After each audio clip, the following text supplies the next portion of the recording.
గురుజీ నమస్తే అండి. జై గురుదేవ్. ఎందుకు మీరు సాధువుల్లాగా ఉన్నారు? ఎందుకు మీరు ఫ్యామిలీ వైపు లేరు? అంటే జనరల్‌గా ఏది మిమ్మల్ని మోటివేట్ చేసింది? కొంతమందికి చిన్నప్పటి నుంచి ఒక తపన ఉంటుంది. హ్మ్. నేను 24 గంటలు భగవంతునితోనే ఉండాలా. హ్మ్.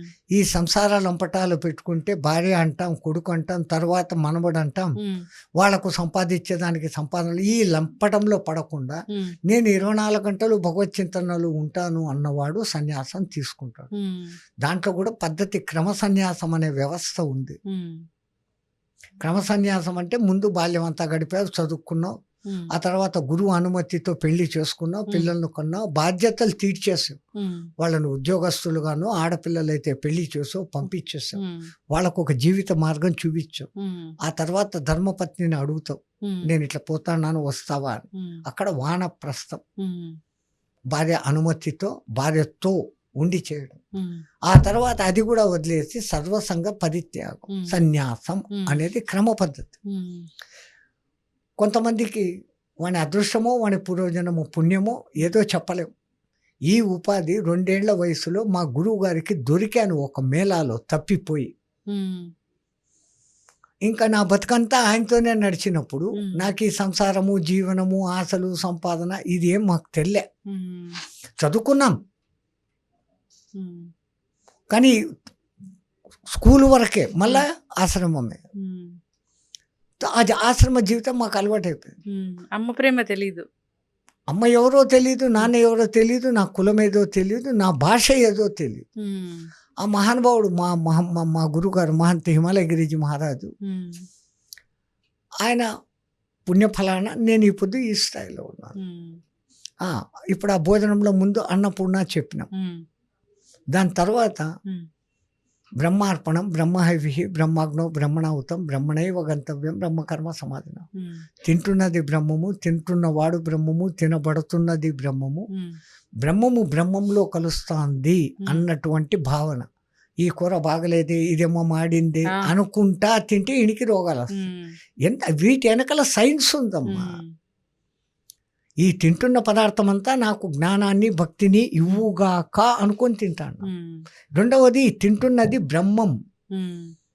బాగలేదు, ఉడకలేదు, ఈ హ్మ్. వంకాయ కూర నాకు నచ్చదు, ఈ మాటలు అక్కడ రావు. హ్మ్. పరబ్రహ్మం అన్న భావనతో తిను. అవును. ఆ తర్వాత మూడవ మంత్రం అహం వైశ్వానరో భూత్వా ప్రాణినా దేహమాశ్రిత ప్రాణాపాన సమాయక్తం పచాన్యన్యం చతుర్వేది. హ్మ్. భోజనం అంతా చేసేసినాక హ్మ్. ఉత్తరోపాసన అని ఇంతకుముందేమో 3 సార్లు నీళ్ళు ఇట్లా పోస్తారు. హ్మ్. ఆఖరిన భోజనం అంతా అయినాక హ్మ్. ఏతత్ సర్వం ఈ తిన్నదంతా అమృతంగా మయమస్తు, హ్మ్. నాలో అమృతంగా మారుగాక. హ్మ్. అంటే నాకు ఏది అది తిన్నది గ్యాస్ ట్రబుల్లో, రోగాలు, రొస్ట్లో రాకుండా హ్మ్. జీర్ణమై నాకు శక్తిగా మారుగాక. హ్మ్. 3 సార్లు అన్నదాత సుఖీభవ అంటాం. హ్మ్. మొదటిసారి అన్నదాత సుఖీభవ అనింది అప్పుడు మాకు పెట్టినవాడు మంచిగుండాలని. వాడు. రెండోసారి అన్నదాత అంటే పండించిన పంటదాత, హ్మ్. రైతు.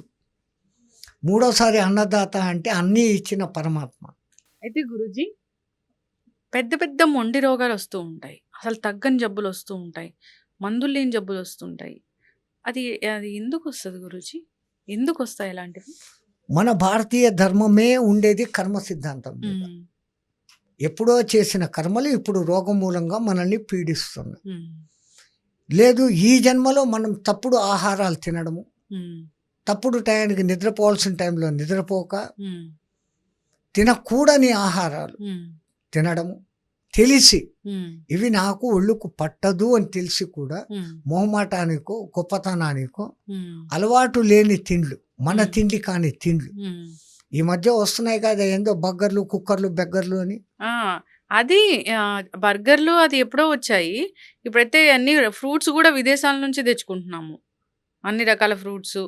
ఇక్కడ లేవు ఆ! మన దేశంలో లేని ఫ్రూట్లా. హ్మ్. కానీ హ్మ్. ఒకవేళ అది కూడా ఒళ్ళుకు మంచిదైతే దాన్ని తెచ్చుకోండి. హ్మ్. ఉన్న డబ్బున్నోడు అవి తెచ్చుకుంటాడు. హ్మ్. డబ్బు లేనోళ్ళు ఇప్పుడు అమృత్ పండ్లు, అదేమి నేరేడు పండ్లు. నేరేడు పండ్లు హ్మ్. ఎక్కడ పడితే అక్కడ ఉంటాయి, హ్మ్. తక్కువ ధర. హ్మ్. ఎంత ఆరోగ్యానికి మంచిది, బీపీ, షుగర్లు రెండూ రావు. హ్మ్. నేరేడు పండ్లతోనే. హ్మ్. హ్మ్. పండ్లన్నీ తినేసి హ్మ్. ఆ గింజలన్నీ ఎండబెట్టి పొడి చేసుకోండి. అవును. దాన్ని ఆ పొడి ఒక స్పూను, త్రిఫల పండు ఒక స్పూను వేసుకోండి. ఉమ్, బీపీ, షుగర్ 2 కంట్రోల్‌లోకి వస్తాయి. అవును. ప్రకృతి సిద్ధంగా దేవుడు అరే వీడు గతి తప్పి రోగాలు తెచ్చుకుంటాడని, ఉమ్, ఆ రోగాలు ఉపశమింపజేసేదానికి ఔషధాలు కూడా ఆ మహానుభావుడే మనకు ముందే ఇచ్చుండాడు. అవును. మనము తినకూడని తిని మనం తెచ్చుకుంటున్నాం రోగాలు. అవును. పాతకాలంలో రైతులంతా ఎప్పుడో పొద్దున్నే రాత్రి అన్నంలో ఇంత ఉల్లిపాయ, ఉమ్, పెరుగు వేసి పెట్టి ఉమ్. పొద్దున్నే అది తినేవాడు. ఇప్పుడు కూడా చద్దన్నం చాలా ప్రోబయోటిక్ అని ఎక్సలెంట్. చెప్తున్నారు. దాంట్లో ఉమ్, ఆ రాత్రంతా ఉండటంతో దాంట్లో ఒక రకమైన బ్యాక్టీరియా చేరి ఉమ్, డైజెషన్ బ్రహ్మాండంగా అవుతుంది. ఉమ్, ఎనర్జీని ఇస్తుంది అది. ఉమ్, దానికి ఏమో ఇంగ్లీష్ పేర్లు ప్రొబయోటిక్ ఫుడ్, ఆ ఉమ్. ఫుడ్, ఈ ఫుడ్ అని. ఎస్. ఏది శంఖంలోంచి పోస్తే తప్ప నీళ్లు కావు. ఎంతకు ఆ ఫారెనోడు చెప్తే మనకు ఓకే. అవును. మనోడు చెప్పింది ఏది కాదు. ఇప్పుడు మీ వయసు 109 ఏళ్ళు గురూజీ. ఏప్రిల్ 2కు 109 కూడా పోయి 110 వచ్చింది. 110 వస్తాయి. అంటే మీకు ఎలాంటి టెన్షన్స్ ఉండవు, డబ్బు మీద ఆపేక్ష ఉండదు కాబట్టి మీరు ఇంత లైఫ్‌ని చాలా లాంగ్ లైఫ్ వచ్చిందనుకోవచ్చా? మాకైతే అట్లా ఉండదు కదా మరి. మా ప్రాణాయామ మా గురువు నేర్పిన ప్రాణాయామ హ్మ్. వ్యవస్థ. హ్మ్. ఒక మనిషి ఒక్క రోజుకు సైంటిస్టులు కూడా దాన్ని లెక్కలేసి ప్రయోగాలు చేసి యావరేజ్ తీశారు. బ్రీత్. 21,600 21,600 హంస జపం. 213 + 6 మళ్ళా 9 సంఖ్య. అది సర్వం ఖలిత్వం బ్రహ్మ. అన్ని ఊపిరిలు తీసుకొని వదిలేస్తున్నాడు. మామూలుగా అంతా తీసుకుంటే 120 ఏండ్లు ఉంటాడు. కానీ నన్ను అంటావా, ఆవేశం, కోపం, బాధ, ఈ టయాలలో ఊపిరిలు ఇంకా ఎక్కువ తీసుకుంటాడు. అవును. అప్పుడు మన ఆయుష్ ప్రమాణం తగ్గుతారు. ఊపిరిని ఎంత తగ్గించుకొని కంట్రోల్ చేసుకుంటే వాని ఆయుష్ ప్రమాణం అంత పెరుగుతుంది. మనిషి 21,600 అంటే గంటకు 900, నిమిషానికి 15. క్యాలిక్యులేషన్ లెక్కల ప్రకారం తాబేలు నిమిషానికి ఒక్కసారి వాసన తీసుకుంటుంది. 2000 ఏళ్ళు బతుకుతాయి. అబ్బా. ఈ కుక్కలు, పిచ్చుకలు ఎగురుతాయి గగ్గని, ఆయాసపడినట్టు నాలుగు ఇట్లా పెట్టి అంటుంటాయి. ఎంత ఎక్కువ ఊపిరిలు తీసుకుంటాయి. దాని వయసు ఏంది 18 ఏళ్ళు. సైంటిస్టులు అన్ని గుర్రము, ఏనుగు వీటన్నిటినీ శ్వాసలను టెస్ట్ చేసి ఏవి ఎంత కాలం బతుకుతుండాయో ప్రూఫ్తో సహా చెప్పారు. ఏనుగు 100 ఏండ్లు, పాము 300 ఏండ్లు. వాటి శ్వాసలు అంత తగ్గించుకుంటున్నాయి.